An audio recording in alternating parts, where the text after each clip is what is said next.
Muitos têm falado a respeito até do tema daqui, né, do viver em unidade, né? Entretanto, contrariamente a isso, né, a gente consegue ver um pensamento no qual é observado que geralmente vem crescendo esse desenvolvimento, que está esse desenvolvimento em sua prática, é justamente do individualismo presente na vida dos membros de uma igreja, fazendo com que as pessoas pensem primeiramente em si, né, e quando, além de si, meramente naquele pequeno grupo que tem seus interesses, que é agradável a essa pessoa. Assim sendo, até que ponto a unidade em Cristo pode se envolver nas particularidades e privacidade dos membros, visto que os mesmos vivem suas vidas tão individualizadas? E agora, até onde a gente pode ir como corpo, né? Uhum. Considerando tudo isso. A pergunta é bem interessante e também é um pouco escorregadia, eu acho, para mim. Perdoe-me aí a expressão. O problema é que a igreja, ou melhor, muitas pessoas estão vivendo individualmente, um individualismo, ou é porque existem coisas mesmo que o corpo não deve participar em hipótese nenhuma. A igreja vivendo de modo como deve viver, mantendo comunhão normalmente, ou a igreja vivendo de forma relapsa, como ultimamente a gente vê mais. Seria Tá qualquer dos sentidos? Qualquer um dos sentidos. Talvez mais vinculado com a sua segunda observação. Certo.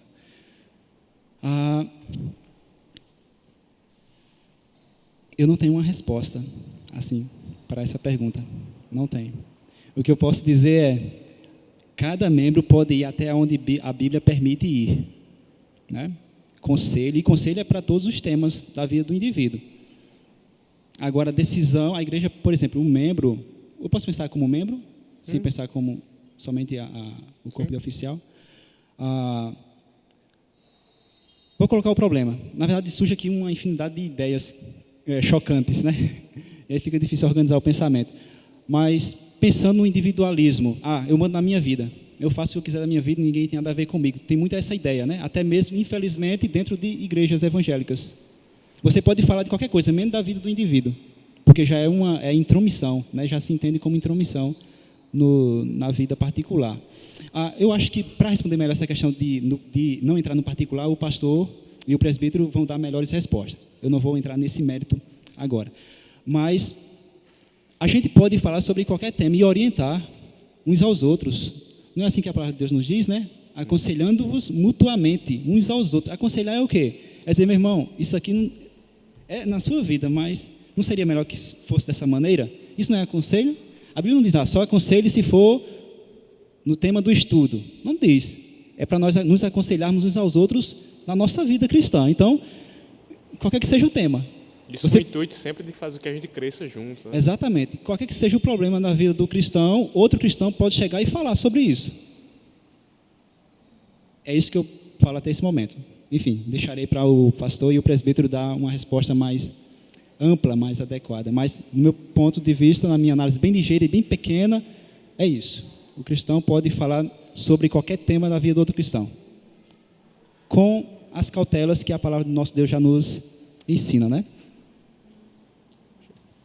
Bem, em relação a essa questão, o que eu vejo é que a individualidade, ela deve ser respeitada, até porque nós somos seres individuais, possuímos personalidades diferentes, gostos diferentes e assim sucessivamente. Mas que essa individualidade, ela deve ser respeitada até onde ela não leve a falta de crescimento espiritual ou a afastamento de Deus e sua palavra. Então, cada um de nós temos a nossa individualidade, nossos pensamentos, nossos gostos, então devem ser respeitados dentro desse limite, dentro do limite que não vá para a desobediência da palavra, dentro do limite em que nós possamos ajudá-la a crescer. Excetuando isso aí, eu acredito que nós, como cristãos e membros desse corpo, nós devemos ter, infelizmente acabamos não tendo, mas devemos ter esse nível de relação, de comunhão, que infelizmente acaba não sendo uma realidade hoje, tendo em vista justamente ajudar o nosso irmão, certo? Então acho que a individualidade ela deve ser respeitada, desde que ela não fira os princípios da palavra ou não permita que aquela pessoa, que aquele irmão cresça na graça. Tirando essas situações, eu acredito que devemos de fato buscar essa unidade, entendeu? nesse aspecto, dentro desse limite, entendeu? Dentro desse limite.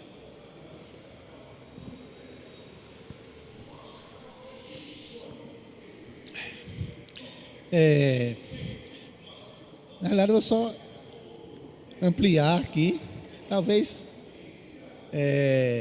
em algum sentido, ampliar demais, tal. Mas como é que eu enxergo essa questão?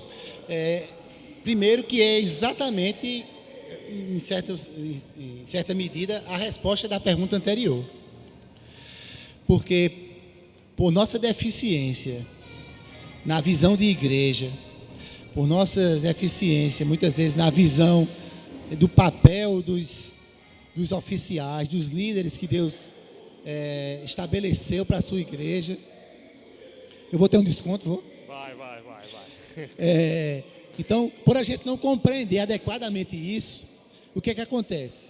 Essa questão da visitação pastoral, ela tem sido extremamente prejudicada na igreja, não só na igreja aqui do Brasil, não. Né? Por quê?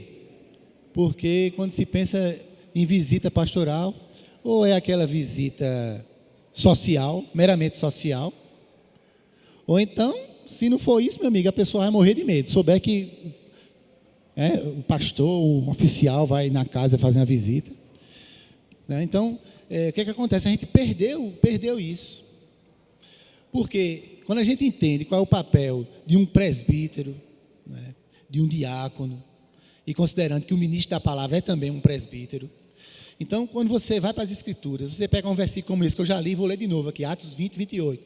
Atendei por vós e por todo o rebanho, sobre o qual o Espírito Santo vos constituiu bispos, para pastoreardes a igreja de Deus, a qual ele comprou com o seu próprio sangue. Então, bispo fala de supervisão, e pastor desse cuidado pastoral.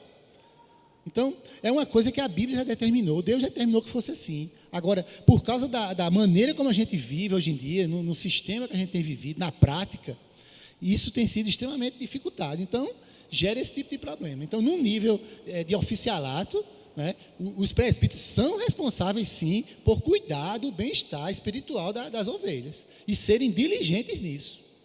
Visitar, acompanhar, né, procurar saber dos problemas, das dificuldades e assim orientar. Né? Eu lembro de umas palestras de pastor Moisés Bezerril, faz alguns anos, e ele falando disso, né? Dessa questão de família, ele estava falando disso, como era importante essa participação, esse acompanhamento. Né? Agora, no nível de membresia normal, então isso fica um pouco mais limitado. Né? Aí vai entrar no que Kenny falou, né, dessa questão de nós, a Bíblia nos ordena também, nos exortarmos mutuamente, né, nos auxiliarmos. Então, agora a gente precisa resgatar isso como igreja. Né? Os líderes eclesiásticos, as pessoas que Deus colocou para cuidar do rebanho, fazendo esse papel, cumprindo esse papel. Porque senão a gente vai ficar assim, como está. Né? E não tem sido bom, não. Não tem sido bom, não. Desculpa, eu já estourei, mas eu já vi vários problemas em igreja que, se tivesse sido tratado lá atrás, numa visita pastoral mesmo, de acompanhamento, né? Teria tido condição de tratar o problema lá no nascedouro e não ter que lidar com ele depois que ele estourou lá na frente.